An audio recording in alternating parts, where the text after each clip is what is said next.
Barnabé, après avoir vu la femme folle pour la première fois, n'arrivait plus à s'en empêcher. Il revenait encore et encore. Depuis ce jour-là, sa vie a changé en silence. Le travail a commencé à venir sans arrêt. Des gens qu'il avait ignorés autrefois se sont soudain mis à le contacter. Il a cru à une erreur, mais la quantité de travail augmentait tellement qu'il a fini par devoir refuser certains contrats. Pour la première fois depuis des années, il pouvait bien manger et même mettre un peu d'argent de côté. Il n'achetait plus de petits gâteaux, il achetait de grands gâteaux pour la femme folle. Parfois c'était de la viande, parfois des boissons. Et à chaque visite, on aurait dit que sa vie avançait d'un pas. Ses vêtements n'étaient plus en lambeaux. Il portait un pantalon propre et des sandales. Les gens ont commencé à le respecter et certains l'appelaient même Boss Barnabé. Les femmes qu'il avait rejetées autrefois lui souriaient maintenant, venaient lui parler d'elles-mêmes. Barnabé avait l'impression de rêver, mais l'orgueil s'est glissé dans son cœur. Il s'est dit qu'il n'avait plus besoin de la femme folle.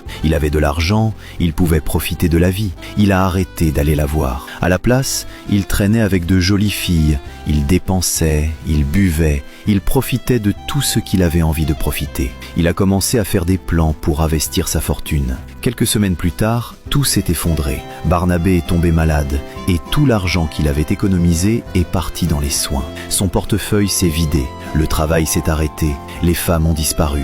Il s'est retrouvé seul, à nouveau, assis toute la journée dans sa petite cabane, à repenser à tout ce qui s'était passé, en se demandant, perdu, pourquoi tout a changé d'un coup. Un soir, Barnabé n'a plus résisté. Il est retourné voir la femme folle avec des bonbons. Quelques jours plus tard, le travail et l'argent sont revenus, et cette fois, encore plus qu'avant. Barnabé était à nouveau heureux. Il profitait, dépensait sans compter, et une fois de plus, il a arrêté d'aller la voir. Peu après, l'argent a disparu. Tout est revenu au point de départ. Le travail s'est bloqué, personne ne l'a contacté. Barnabé s'est assis dehors, en silence, et a réfléchi. Et tout à coup, il a compris. Ce n'était pas une coïncidence. Il a décidé d'aller revoir la femme folle. Résultat, le travail et l'argent sont revenus. Puis Barnabé a volontairement arrêté d'y aller, et l'argent a de nouveau disparu. Là, il a enfin compris. Sa richesse était étroitement liée à la femme folle. À partir de ce jour-là, il a décidé de s'occuper d'elle de tout son cœur. Il allait la voir souvent,